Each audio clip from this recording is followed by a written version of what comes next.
નમસ્કાર મિત્રો, ધોરણ 12 ગુજરાતી મીડિયમ ઇંગ્લિશ સબ્જેક્ટ આપણે આપણા ગયા ગ્રામરના લેક્ચરમાં ચેન્જ ધ ટેક્સ્ટ એટલે કે એમાં આપણે ટેન્સીસ, જેન્ડર, સિંગ્યુલર પ્લુરલ આ બધા મુદ્દા ભણી ગયા છીએ.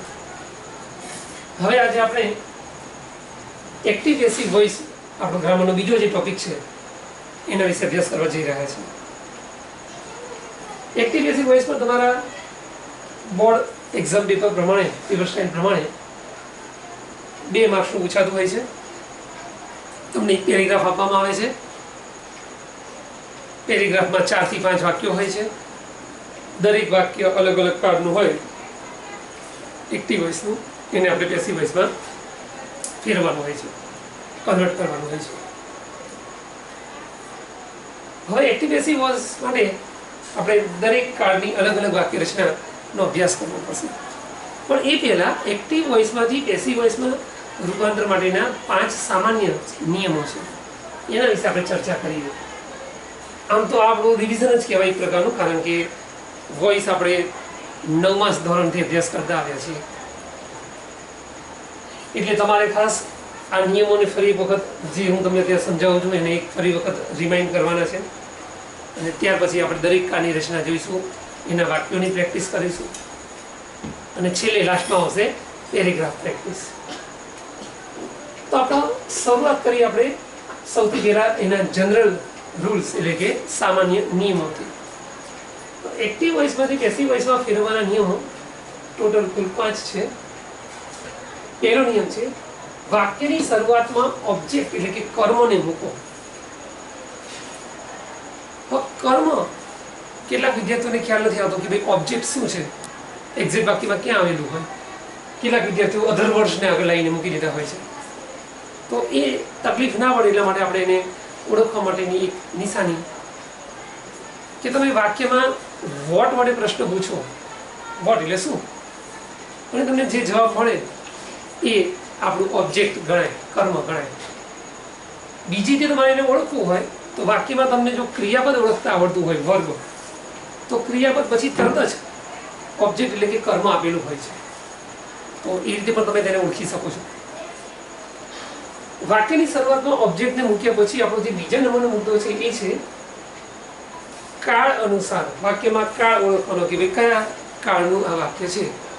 સાદો વર્તમાનકાળ છે, ચાલુ વર્તમાનકાળ છે, સાદો ભવિષ્યકાળ છે, શું છે એ કાળ અનુસાર તમારે યોગ્ય સહાયક ક્રિયાપદ મૂકવાનું હોય છે, જે દરેક કાળમાં અલગ અલગ હોઈ શકે છે. અને એટલા માટે જ આપણે દરેક કાળની વોઇસની વાક્ય રચના અલગથી અભ્યાસ કરવાની છે કે જેથી બધું મિક્સઅપ ભેગું ના થઈ જાય અને પરીક્ષામાં તમને મુસીબત ના પડે. ત્રીજા નંબરમાં મુદ્દો આવે છે સહાયક ક્રિયાપદ. પછી શું કરવાનું, તો વાક્યમાં તમને જે મુખ્ય ક્રિયાપદ આપેલું હોય એનું તમારે ભૂતકૃદંતનું એટલે કે પાસ્ટ પાર્ટિસિપલ, જેને આપણે સાંકેતિક ભાષામાં કહીએ છીએ V3 નું રૂપ મૂકવાનું રહે છે. જેમ કે આપણે એકાદ ક્રિયાપદ તમને સમજાવીએ કે ભાઈ એક ક્રિયાપદ છે ગો, તો એનું સાદા ભૂતકાળનું રૂપ થાય વેન્ટ અને એનું ભૂતકૃદંત એટલે કે પાસ્ટ પાર્ટિસિપલનું રૂપ થાય ગોન. Go, went, gone. તો ગોન એ એનું V3 નું રૂપ ગણાય. એ જ પ્રમાણે આપણે બીજું એક ક્રિયાપદ લઈએ, ધારો કે ફરગેટ. તો ફરગેટ એટલે ભૂલી જવું, તો એનું ભૂતકાળનું રૂપ થશે ફરગોટ અને એનું V3 નું રૂપ થશે ફરગોટન. તો આપણે V3 ના રૂપ તરીકે ફરગોટન લખવું પડે, બરાબર. ત્રીજું એક ક્રિયાપદ ધારો કે લઈએ, ધારો કે ગીવ એટલે આપવું. તો ગીવનું ભૂતકાળનું રૂપ થશે ગેવ અને એનું ત્રીજા નંબરનું રૂપ થશે ગીવન. તો આપણે અહીંયા લખીશું ગીવન, બરાબર. ઓકે, તો આ રીતે ત્રીજા નંબરમાં આવશે આપેલ ક્રિયાપદનું મુખ્ય ક્રિયાપદનું V3 નું રૂપ એટલે કે ભૂતકૃદંતનું પાસ્ટ પાર્ટિસિપલનું રૂપ. ચોથો નંબર, ચોથા નંબરે આપણે કરવાનું છે બાય પ્લસ સબ્જેક્ટ એટલે કે કર્તાને મૂકો. જનરલી તમને વાક્યમાં કર્તા શરૂઆતમાં આપેલું હોય, ક્રિયાપદની પહેલા આગળ આપેલું હોય, એને તમારે ચોથા નંબરે બાયની પછી એટલે કે દ્વારા, બાય એટલે દ્વારા, એની પછી મૂકવાનું છે. અને કર્તામાં 2 પ્રકારના કર્તા હોઈ શકે. એક તો કર્તામાં તમને કોઈ નામ આપ્યું હોય પર્ટિક્યુલર, અથવા તો પછી સર્વનામ આપેલું હોય. જો નામ આપ્યું હોય તો આપણે કોઈ ફેરફાર નથી કરવાનો. દાખલા તરીકે વાક્યમાં એક એક્ઝામ્પલ લઈએ કે ભાઈ રાહુલ એવું એક નામ આપણને આપેલું છે, તો પેસિવ પેસિવ વોઇસ કરતી વખતે તેનું બાય રાહુલ કરી નાખવાનું છે, બરાબર. પરંતુ જો તમને કર્તાના સ્થાને સર્વનામ આપેલું હોય, સર્વનામ એટલે કે પ્રોનાઉન્સ, તો આપણે એમાં યોગ્ય ફેરફારો કરવાના રહેતા હોય છે, બરાબર. અને એ ફેરફારો કરવા માટે જ આ કોષ્ટક તમારે નિયમ પછી સમજીને લખવાનું રહેશે. તો ખાસ ધ્યાન રાખવાનું કે સબ્જેક્ટ કર્તાના સ્થાને જો સર્વનામ હોય તો જ આ ફેરફાર કરવાના છે. જો નામ હોય તો માત્ર બાય પછી નામ લખી નાખવાનું છે. ધારો કે નામની જગ્યાએ તમને બીજું કંઈક આપ્યું છે, માય પેરેન્ટ્સ એવું આપ્યું છે, તો બાય માય પેરેન્ટ્સ લખો, બરાબર. ધ ઓફિસર એવું આપ્યું છે તો બાય ધ ઓફિસર લખો, કારણ કે એ પણ એક પ્રકારનું નામ જ થયું કહેવાય.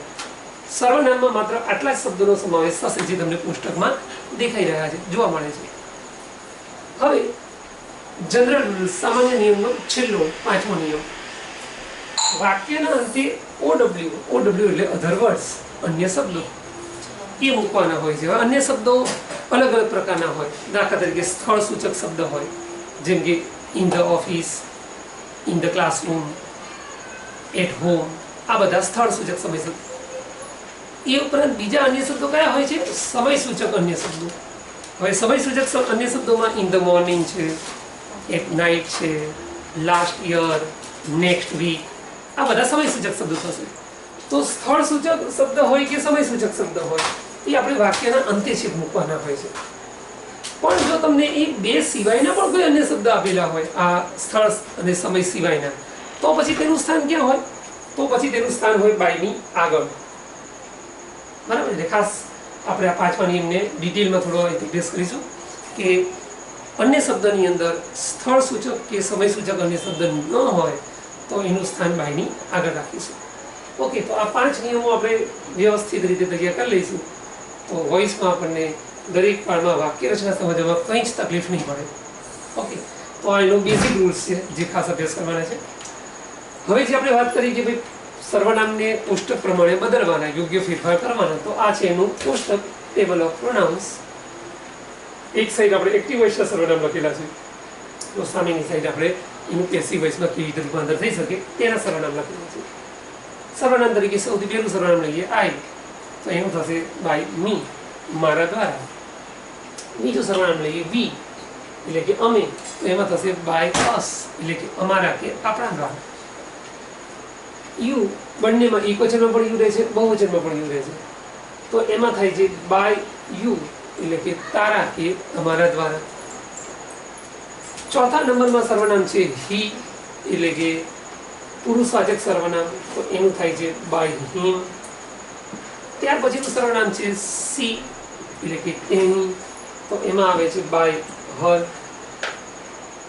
નિર્જીવ પ્રાણી પક્ષી માટે જે ઈટ વપરાય છે એમાં કોઈ ચેન્જ થતો નથી, યુની જેમ જ, અને બાય ઈટ જ લખીશું આપણે.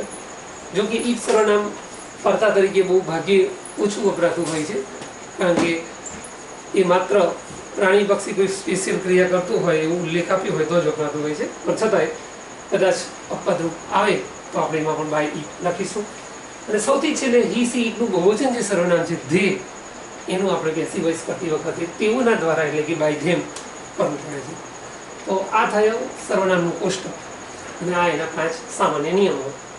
એ આપણે અભ્યાસ કરવાના, અને તમારે આટલું તમે અભ્યાસ કરશો તો પછી દરેક કાળની વાક્ય રચના સમજવામાં તમને કોઈ તકલીફ પડશે નહીં. Okay friends.